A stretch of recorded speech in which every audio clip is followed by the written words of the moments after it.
ঘটনা নিয়ে সিবিআই তদন্ত ও শাহজাহানকে সিবিআই হেফাজতে পাঠানোর কলকাতা হাইকোর্টের নির্দেশ সুপ্রিম কোর্ট বহাল রেখেছে।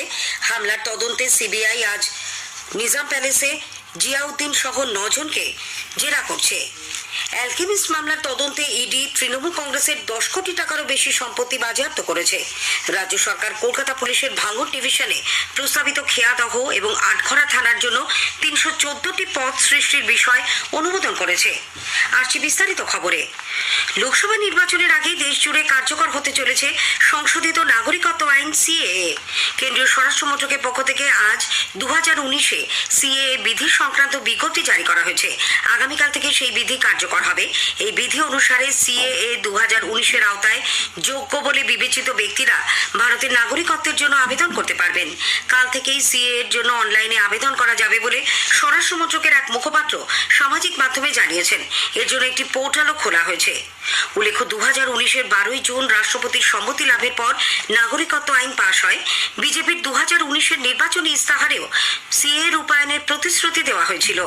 এতে হিন্দু, শিখ, বৌদ্ধ, জৈন, পার্সি ও খ্রিস্টান সম্প্রদায়ের যে সমস্ত শরণার্থী বাংলাদেশ, পাকিস্তান ও আফগানিস্তান থেকে 2014-র 31শে ডিসেম্বরের আগে ভারতে এসেছেন তাদের নাগরিকত্ব দেওয়ার সংস্থান রাখা হয়েছে।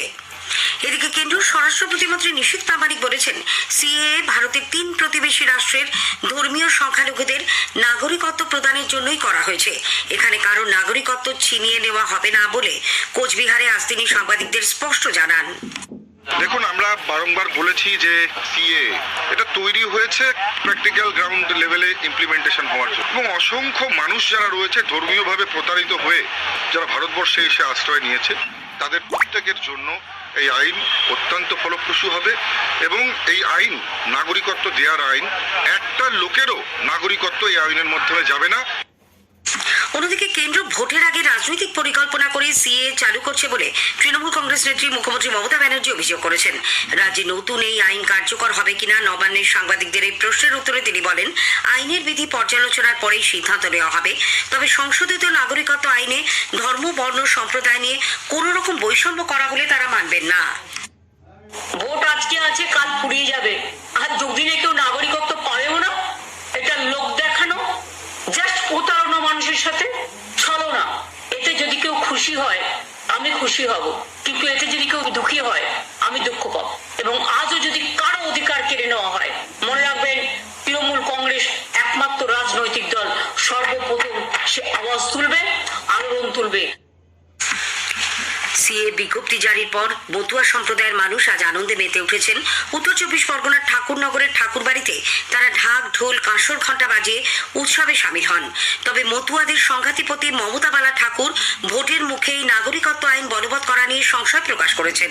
আইন পাশের প্রায় 5 বছর পর কেন বিজ্ঞপ্তি জারি করা হলো সেই প্রশ্নও তোলেন তিনি।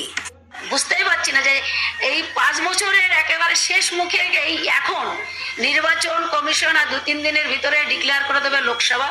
এই সময়টা চালু করবে রাজনৈতিক চক্রান্ত, যে মতোরা আমাদের পিছন থেকে তারা সরে গেছে এবং ভোটের জন্য আবার যাতে তাদের সামনে রেখে যে তাদের বলছে সিএ হবে, এই সিএটা লাগু করলো। এবং এটা হওয়া মানে আমি মনে করি যে ভোটের জন্য এটা করেছে। সিএ নিয়ে যেটা ওরা করছে, যে ফর্মটা ওরা ভরছে, এটা মারাত্মক ক্ষতি করেছে। এটা কয়েকদিন আগে আপনার কাছে আধার কার্ডটা একটা সামান্য টেলার। তবে এইটুকুই কথা বলবো যে যদি নিঃশর্ত না হয়, কোনো শর্ত থাকে যে ডকুমেন্টস দিয়ে আমাদের করতে হবে, তাহলে আমরা আন্দোলনে নামবো। সন্দেশখালীতে ইডি আধিকারিকদের ওপর হামলার ঘটনা নিয়ে সিবিআই তদন্ত এবং মূল অভিযুক্ত শেখ শাহজাহানকে সিবিআই হেফাজতে পাঠানোর কলকাতা হাইকোর্টের নির্দেশ সুপ্রিম কোর্ট বহাল রেখেছে। তবে ওই রায় দেওয়ার সময় পুলিশ এবং রাজ্য সম্পর্কে আদালতের পর্যবেক্ষণের অংশ বাদ দেওয়ার নির্দেশ দিয়েছেন বিচারপতি বি.আর. গাভাইয়ের বেঞ্চ। এদিকে সন্দেশখালীতে ইডির ওপর হামলার তদন্তে সিবিআই আজ শেখ শাহজাহানের ঘনিষ্ঠ জিয়াউদ্দিন মোল্লা সহ 9 জনকে নিজাম প্যালেসে তলব করে। এর মধ্যে জিয়াউদ্দিন, দিদার বক্স মোল্লা, ফারুক আকুঞ্জি সহ 3 জনকে জেরা করার পর জিয়াউদ্দিনকে কিছুক্ষণ আগে গ্রেপ্তার করা হয়েছে। 5ই জানুয়ারি রাতের ঘটনার তদন্তে সিবিআই আজ ফরেন্সিক দল নিয়ে বনগাঁ পুরসভার প্রাক্তন চেয়ারম্যান শঙ্কর আঢ্যের বাড়িতে যান। তার স্ত্রী জ্যোৎস্না আঢ্য বর্তমানে পুরসভার ভাইস চেয়ারম্যান। তার সঙ্গে কিছুক্ষণ কথা বলেন সিবিআই আধিকারিকরা। শঙ্কর আঢ্যের বাড়ির অদূরে সিসি ক্যামেরার তার খোলা অবস্থায় পড়ে থাকতে দেখে তার স্ত্রীকে ও পুরসভাকে নোটিশ দিয়েছে সিবিআই। ফুটেজ চেয়ে বনগাঁ থানাকেও নোটিশ দেওয়া হয়েছে। এদিকে শেখ শাহজাহানের দুই ভাই আলমগীর ও সিরাজউদ্দিন এবং বেরমজুর গ্রাম পঞ্চায়েতের প্রধান হাজি সিদ্দিক মোল্লাকে গ্রেপ্তারের দাবিতে মহিলারা আজ বেরমজুরের কাঠপোল এলাকায় বিক্ষোভ দেখান। দীর্ঘদিন ধরে তৃণমূল কংগ্রেসের এই নেতারা শাহজাহানের নেতৃত্বে জমি দখল, ঘরবাড়ি ভাঙচুর সহ বিভিন্ন ধরনের অত্যাচার চালিয়েছে বলে তাদের অভিযোগ। সন্দেশখালীর ঘটনায় বাংলাকে অপমান করা হয়েছে বলে রাজ্যের পুর নগরোন্নয়ন মন্ত্রী পুরসভার মেয়র ফিরহাদ হাকিম মন্তব্য করেছেন। পুর ভবনে আজ সাংবাদিকদের প্রশ্নের উত্তরে তিনি বলেন, সন্দেশখালীর ঘটনায় পুলিশ যথেষ্ট তৎপরতা দেখিয়েছে। এই ঘটনায় অভিযোগের প্রেক্ষিতে পুলিশ দুজনকে সঙ্গে সঙ্গে গ্রেপ্তারও করেছে। অ্যালকেমিস্ট মামলার তদন্তে নেমে তৃণমূল কংগ্রেসের 10 কোটি 29 লক্ষ টাকা বাজেয়াপ্ত করেছে এনফোর্সমেন্ট নির্দেশালয় ইডি। ডিমান্ড ড্রাফট আকারে ছিল ওই টাকা। ওই অর্থলগ্নি সংস্থার বিরুদ্ধে টাকা তছরূপের অভিযোগ নিয়ে ইডি তদন্ত করছে। ইডির এই পদক্ষেপকে স্বাগত জানিয়ে সমাজ মাধ্যমে পোস্ট করেছেন রাজ্যের বিরোধী দলনেতা শুভেন্দু অধিকারী। জনসাধারণকে তাদের লোকসভা কেন্দ্রের বিশদ তথ্য এবং এই এলাকায় চালু থাকা বিভিন্ন কেন্দ্রীয় সরকারি প্রকল্প উন্নয়ন সম্পর্কে অবহিত করতে আকাশবাণী কলকাতার সংবাদ বিভাগ সম্প্রচার করছে বিশেষ অনুষ্ঠান ভারত বিকাশ ডায়েরি। প্রতিদিন রাত 8:50 গীতাঞ্জলি প্রচার তরঙ্গে শুনুন 10 মিনিটের এই অনুষ্ঠান। আজকের প্রতিবেদনে থাকছে আলিপুরদুয়ার ও আসানসোল লোকসভা কেন্দ্র। স্থানীয় সংবাদ শুনছেন আকাশবাণী কলকাতা কেন্দ্র থেকে। এখন বিজ্ঞাপন, পরে রয়েছে বাকি খবর। হ্যাঁ, এই হেলমেটটা বেশ ভালো, কিন্তু এটা সেফ হবে তো? চিন্তা করবেন না, এই হেলমেটটাতে ISI মার্ক দেওয়া আছে। তো আমি কি করে বুঝবো যে এটাই আসল? BIS কেয়ার অ্যাপ থেকে, যেখানে একটা ক্লিক করলেই সব গুরুত্বপূর্ণ তথ্য জানা যাবে। সচেতন গ্রাহক হয়ে উঠুন আর যে কোনো জিনিস কেনার আগে তা সঠিক কিনা সেটা যাচাই করতে আজই ডাউনলোড করুন BIS কেয়ার অ্যাপ।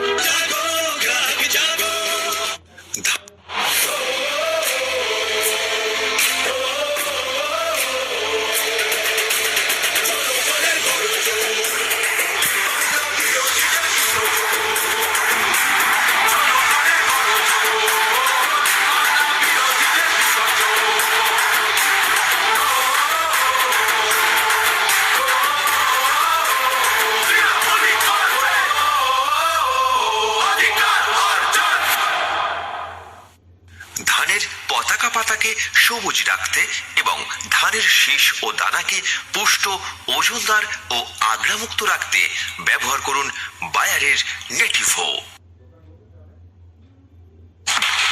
রাজ্য সরকার কলকাতা পুলিশের ভাঙন ডিভিশনে প্রস্তাবিত খেয়াদহ এবং আটঘরা থানার জন্য 314টি পদ সৃষ্টির বিষয়ে অনুমোদন করেছে। নতুন এই দুটি থানার জন্য 2 জন করে মোট 4 জন ইন্সপেক্টর, 10 জন করে 20 জন সাব ইন্সপেক্টর, 8 জন মহিলা সাব ইন্সপেক্টর ও 4 জন সার্জেন্ট থাকবেন। এছাড়াও আজ এক বিজ্ঞপ্তিতে 6 জন মহিলা সহ 30 জন এসআই, 160 জন কনস্টেবল, 60 জন মহিলা কনস্টেবল, 24 জন ড্রাইভার, 2 জন ইউডিএ এবং সমসংখ্যক এলডিএ নিয়োগের কথা জানানো হয়েছে। 24 জন ড্রাইভারকেই নেওয়া হবে চুক্তির ভিত্তিতে। উত্তরবঙ্গের উন্নয়নে প্রধানমন্ত্রীর প্রতিশ্রুতির মধ্যেই রাজ্য পেতে চলেছে আরও একটি বন্দে ভারত এক্সপ্রেস। নিউ জলপাইগুড়ি ও পাটনার মধ্যে বন্দে ভারত এক্সপ্রেসের যাত্রা শুরু হচ্ছে আগামীকাল। প্রধানমন্ত্রী নরেন্দ্র মোদী ভার্চুয়াল মাধ্যমে বেশ কয়েকটি বন্দে ভারত এক্সপ্রেসের সঙ্গে এই ট্রেনটির যাত্রার সূচনা করবেন। লোকসভা নির্বাচনের দিনক্ষণ ঘোষণার আগে তৃণমূল কংগ্রেস নেত্রী মুখ্যমন্ত্রী মমতা ব্যানার্জি সরকারি কর্মসূচিতে অংশ নিতে আগামীকাল উত্তর 24 পরগনা এবং শিলিগুড়ি যাচ্ছেন। প্রথমে তিনি হাবড়ায় এক সরকারি অনুষ্ঠানের মঞ্চ থেকে 12,000 কোটি টাকার বিভিন্ন প্রকল্পের উদ্বোধন ও শিলান্যাস করবেন। এরপর যাবেন উত্তরবঙ্গের বাগডোগরায়। বিজেপির কেন্দ্রীয় নেতা মুক্তার আব্বাস নকভি বলেছেন, লোকসভা নির্বাচনের পরেও তৃণমূল কংগ্রেস তাদের জাতীয় দলের তকমা ফিরে পাবে না। তিনি আজ বহরমপুরে এক দলীয় কর্মসূচিতে অংশগ্রহণের পর ওই কেন্দ্রের বিজেপি প্রার্থী ডক্টর নির্মল সাহাকে নিয়ে এক সাংবাদিক বৈঠক করেন। সায়ন্তিকা বন্দ্যোপাধ্যায় তৃণমূল কংগ্রেসের বিভিন্ন পদ থেকে তার ইস্তফা দেওয়ার কথা অস্বীকার করেছেন। আজ সন্ধ্যায় সাংবাদিকদের তিনি বলেন, সংবাদ মাধ্যমে এ ব্যাপারে যে খবর প্রকাশিত হয়েছে তা সম্পূর্ণ ভুল। প্রার্থী হতে না পেরে তার অভিমান হলেও দলের বিরুদ্ধে কোনো ক্ষোভ নেই। দলের সিদ্ধান্তই তিনি মেনে নেবেন বলে সায়ন্তিকা জানিয়েছেন। পবিত্র রমজান মাস আজ শুরু হচ্ছে। রাতে প্রথম তারাবির নামাজের মধ্যে দিয়ে এই মাসের সূচনা হবে। শেষ করার আগে স্থানীয় সংবাদের বিশেষ কিছু অংশ আরও একবার। লোকসভা নির্বাচনের আগে দেশ জুড়ে কার্যকর হতে চলেছে সংশোধিত নাগরিকত্ব আইন CAA। সন্দেশখালীতে ইডির ওপর হামলার তদন্তে CBI শেখ শাহজাহানের ঘনিষ্ঠ জিয়াউদ্দিন মোল্লাকে গ্রেপ্তার করেছে। স্থানীয় সংবাদ শেষ হলো।